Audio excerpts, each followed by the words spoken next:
Bonjour à tous, bienvenue dans ce cours intitulé Programmation linéaire. Aujourd'hui, nous allons commencer par le chapitre 1 consacré aux généralités sur la programmation linéaire. Nous allons commencer ce cours par une présentation du plan. Nous verrons d'abord une introduction générale à la programmation linéaire, suivie de ses domaines d'application. Ensuite, nous appliquons l'objectif de la programmation linéaire, puis nous détaillons les éléments de formulation d'un programme linéaire, fonctions objectives, variables de décision et contraintes. Nous illustrons ensuite cela à travers un exemple concret de modélisation avant de conclure avec un récapitulatif des notions essentielles. La programmation linéaire, souvent abrégée PL, est une méthode d'optimisation mathématique dont l'objectif est simple, trouver la meilleure solution possible, c'est-à-dire maximiser un gain ou minimiser un coût, tout en respectant des contraintes bien définies. Concrètement, elle permet de modéliser des situations réelles où on doit prendre des décisions sous des limites de ressources, comme un budget, un temps de production ou des capacités de stockage. Les premiers travaux en programmation linéaire remontent à 1939, menés par Leonid Kantorovitch qui les a appliqués à des problèmes économiques et militaires, notamment pendant la Seconde Guerre mondiale, pour optimiser les ressources. En 1947, George B. Dantzig a introduit la célèbre méthode du simplex, un algorithme efficace pour résoudre les problèmes de programmation linéaire. Celui-ci a rapidement été implémenté sur les premiers ordinateurs. La programmation linéaire est utilisée dans de nombreux domaines, par exemple dans la gestion de la chaîne d'approvisionnement. Elle permet d'optimiser la planification de la production, la gestion des stocks et la distribution des produits. En logistique, elle sert à optimiser les itinéraires de livraison, la planification des transports et la gestion des flots de véhicules. Dans le domaine de la finance, elle est utilisée pour optimiser le portefeuille d'investissement, gérer les risques et la planification des budgets. En production industrielle, la programmation linéaire aide à planifier la fabrication de plusieurs produits tout en minimisant le coût de production. Et en marketing aussi, elle peut être utilisée pour répartir un budget publicitaire de manière optimale entre différents canaux afin de maximiser le retour sur investissement. La formalisation d'un problème en programmation linéaire suit une démarche rigoureuse en plusieurs étapes. Étape 1, elle consiste à analyser la situation réelle en identifiant les objets du problème, les ressources disponibles. Étape 2, elle consiste à définir la fonction objective, les variables de décision et formuler les contraintes.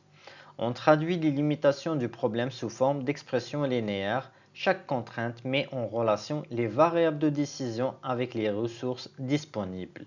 Troisième étape, une fois le modèle linéaire formulé, on utilise une méthode de résolution appropriée, graphique, simplex ou solveur numérique pour trouver enfin la solution optimale. Maintenant, intéressons-nous à la fonction objective qu'on appelle aussi fonction économique.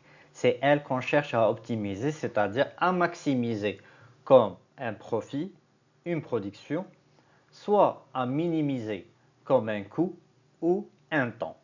Elle s'écrit sous la forme z est égal C1 x1 plus C2 x2 jusqu'à Cn xn où C1, C2, Cn sont appelés les coefficients de la fonction objective. Ils représentent la contribution de chaque variable à l'objectif total.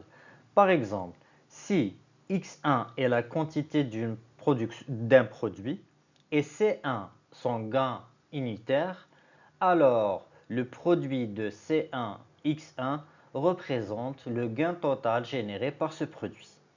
L'objectif global est donc de choisir les valeurs des variables x1, x2, xn pour obtenir la meilleure valeur possible de z tout en respectant les contraintes du problème.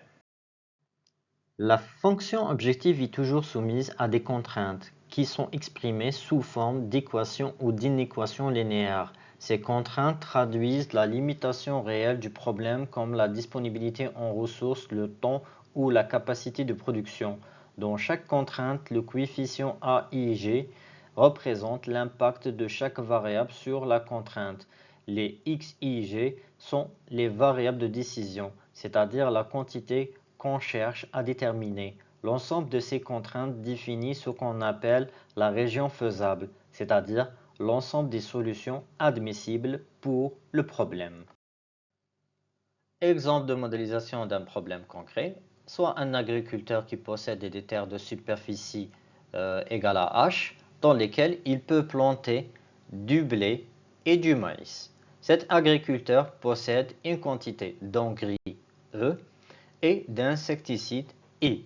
Le blé nécessite une quantité E1 d'engrais par hectare et L1 d'insecticides par hectare. La quantité correspondante pour le maïs sont notées E1, E2 et L2. Le prix P1 correspond au blé, P2 celui du maïs. Si on note par X1, X2 le nombre de hectares à planter en blé et maïs, alors le nombre optimal d'hectares à planter en blé et en maïs peut être exprimé comme un programme linéaire. Nous allons maintenant définir les variables de décision, c'est-à-dire les éléments qu'on cherche à déterminer dans ce problème. Dans notre cas, l'agriculteur dispose d'une certaine surface de terre qu'il peut cultiver en deux types de cultures, le blé et le maïs. X1 représente le nombre de hectares plantés en blé, tandis que X2 représente le nombre de hectares plantés en maïs. Ces deux variables représentent donc les décisions que doit prendre l'agriculteur, combien de hectares affectés à chaque culture pour obtenir le meilleur résultat possible. Après avoir défini les variables de décision, nous passons maintenant à la fonction objectif. Dans ce problème, l'objectif de l'agriculteur est de maximiser son revenu total issu de la vente des deux cultures, blé et maïs. P1 représente le prix de vente par hectare de blé, P2 représente le prix de vente par hectare de maïs. Si l'agriculteur plante X1 hectares de blé et X2 hectares de maïs, alors le revenu total est donné par la formule suivante. Z est égal P1 fois X1 plus P2 fois X2. Cette expression est ce qu'on appelle la fonction objectif.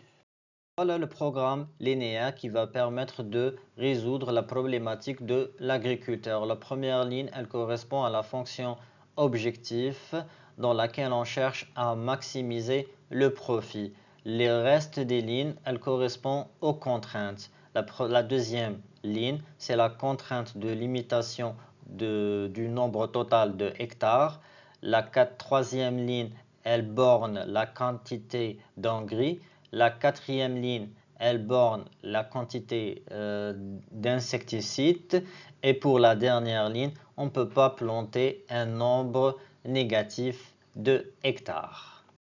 Ce qu'il faut retenir concernant la programmation linéaire, que c'est un outil essentiel pour la modélisation et la résolution des problèmes d'optimisation dans de nombreux domaines. Elle permet de prendre des décisions rationnelles en maximisant ou minimisant une fonction objective sous un ensemble de contraintes linéaires. Merci pour votre attention. Si vous avez des questions, n'hésitez pas à les poser dans l'espace dédié.